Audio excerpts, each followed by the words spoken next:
a story is made of situations. So what is a situation?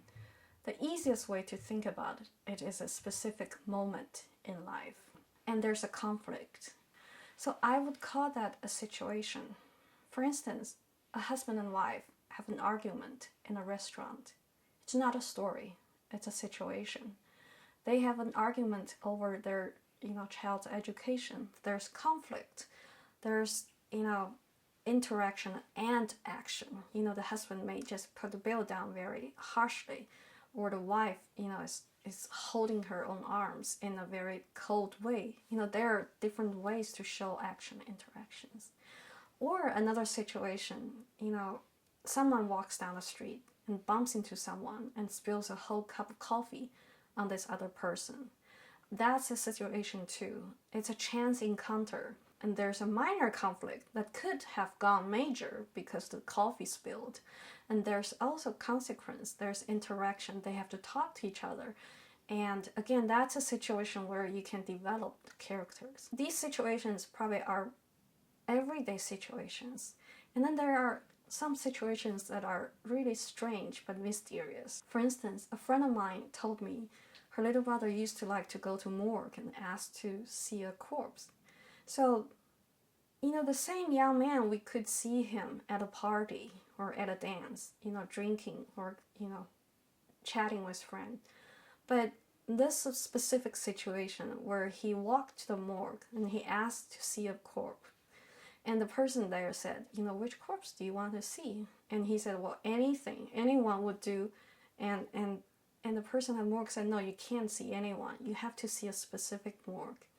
This is a very particular situation, but I'm interested in that because it reveals a lot about this young man, but everyday situation would not reveal that part of him. So it's interesting to think about those situations that are not everyday situation, but are fresh and give us a fresh angle to see the characters.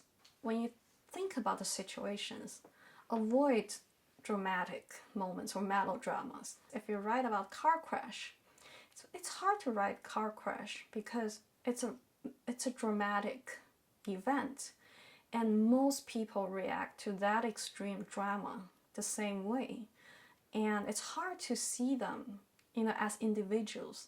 It's hard for them to reveal their feelings in that dramatic moment unless you can find a specific way to write a high drama.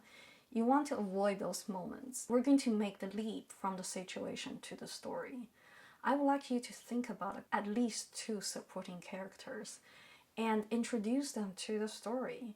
Introduce them into different situations so the characters can, your main character has opportunities to interact with different characters. And it's important to think now that your character, your situation is not confined in one time point or in one physical setting. Now you can let it go and explore the whole history of a character, for instance, or the migration of a character from one place to another. So don't feel that you have to only write that tiny slice at the dinner table. No, now you can go back and forward. So for the supporting characters of my protagonist, now we have the homecoming as the situation and the father-daughter relationship. I would like to have a third character, a childhood friend, as a supporting character. And the childhood friend has a family, has children. The childhood friend, of course, was eager to see this woman returning home, but the woman is reluctant to see her friend for reasons known to her, but the story would step by step reveal. Partly is there's the apartness between her and her childhood friend, but eventually, whether they meet or not, there's the conflict between those two. And while there's the conflict between these two, there's also the awareness of the current friend who has written the dating service profile for her. So now we have 3 characters again. The woman, a current friend, and a childhood friend. So coming with the current friend is her contemporary life and who she wants to be in her life at this moment.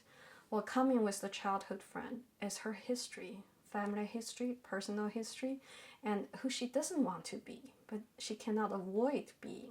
There are conflicts between my protagonist with all three other characters. In this way, we get a good picture of who this woman is, what she wants, what she doesn't want, and what pains her, what attracts her. So my situation is, after the mother's death, the young woman had to return to the hometown. And homecoming is always an interesting time because, a person leaves home, a person changes. And change is gradual, but homecoming is a dramatic time to show those changes.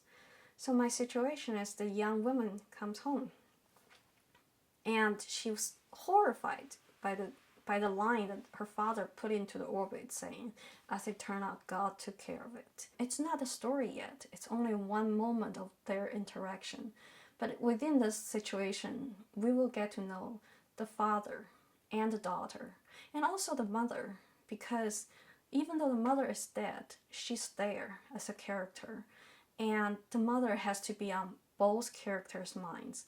And they have to talk about the mother as a way to avoid confronting each other. So in that setting, again, I have three characters rather than two. And I'm going to start to write about the father-daughter relationship, the relationship between the father and the mother, and the mother-daughter relationship, all through that situation.